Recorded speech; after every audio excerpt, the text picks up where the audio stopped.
அனைவருக்கும் வணக்கம். புதிய பயணம் சேனலின் மூலமாக உங்களை மீண்டும் சந்திப்பதில் மிக்க மகிழ்ச்சி. இந்த காணொளியில பதற்றத்துக்கும் பரிணாம வளர்ச்சிக்கும் உள்ள தொடர்பை பார்க்க போகிறோம்.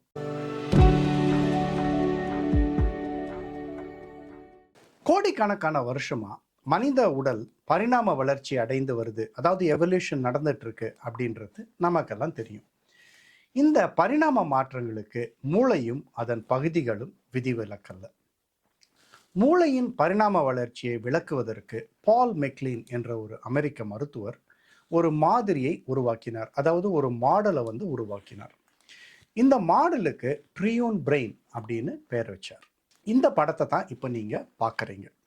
இந்த மாதிரியில் இவர் மூளையை 3 பகுதிகளாக பிரிக்கிறார்: உட்பகுதி, நடுப்பகுதி, முன்பகுதி. மூளையின் உட்பகுதி நம்மை ஆபத்துகளிலிருந்து பாதுகாக்குது. இந்த பகுதியில் பாதாம் பருப்பு போன்ற வடிவத்தை கொண்ட அமிக்டலா என்ற ஒரு சிறிய பகுதி இருக்கு. இது ஒரு சென்சார் மாதிரி. இதுதான் ஆபத்தை உணருது. இதை பற்றி ஆழமா பிறகு பார்க்கலாம்.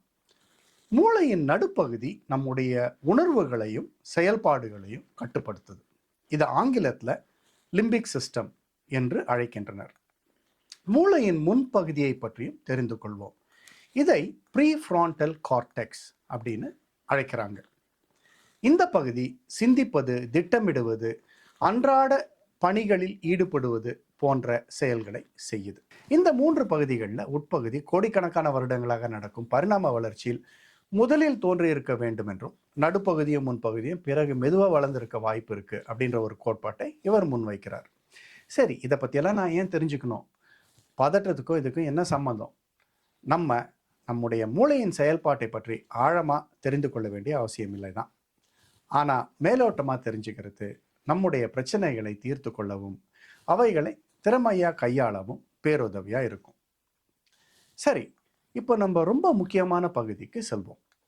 கோடிக்கணக்கான வருடங்களாக பரிணாம வளர்ச்சி நடந்து கொண்டிருந்தாலும் மூளையின் உட்பகுதியின் செயல்பாடு இன்று வரை மாறவில்லை என்று ஆராய்ச்சிகள் தெரிவிக்கின்றன. மூளையின் இந்த பகுதியை ஆங்கிலத்தில் ரெப்டிலியன் பிரெயின் அப்படின்னு சொல்கிறாங்க. ரெப்டைல் அப்படின்னா ஊர்வன. அதாவது பரிணாம வளர்ச்சியின் ஒரு பகுதியில் மனித இனம் ஊர்வனமாக இருந்தது என்ற கூற்றின்படி இந்த பெயரை பயன்படுத்துகிறாங்க. ஊர்வன வகை உயிரினங்களுக்கு மூளை எப்படி செயல்படுமோ அதே போல் இன்றளவும் நம்முடைய மூளையின் இந்த பகுதி செயல்படுது. ஒரு பாம்பை எடுத்துக்கும், நம்மை கண்டவுடன் சடார்னு ஒரு புதற்குள்ளே போய் மறைஞ்சிடும். ஊர்வன வகை உயிரினங்களுக்கு ஒரு மிக சிறிய அதிர்வை கூட துல்லியமாக உணர முடியும். மனித குலத்தை காப்பாற்றி வழி நடத்துவது இந்த செயல்பாடு மட்டுமே. ஒரு ஆபத்தை உணர்ந்து அதை எதிர்கொள்ள நம்முடைய உடலை தயார்படுத்தும் மூளையின் இந்த செயல்முறையை ஆங்கிலத்தில் fight, flight, freeze or fawn response என்று அழைக்கிறார்கள். அதாவது சண்டையிடுதல், ஓடுதல், உறைந்து போதல் அல்லது இணங்கி போதல். இணங்கி போதலை பணிந்து போதல் அப்படின்னு சொல்லலாம்.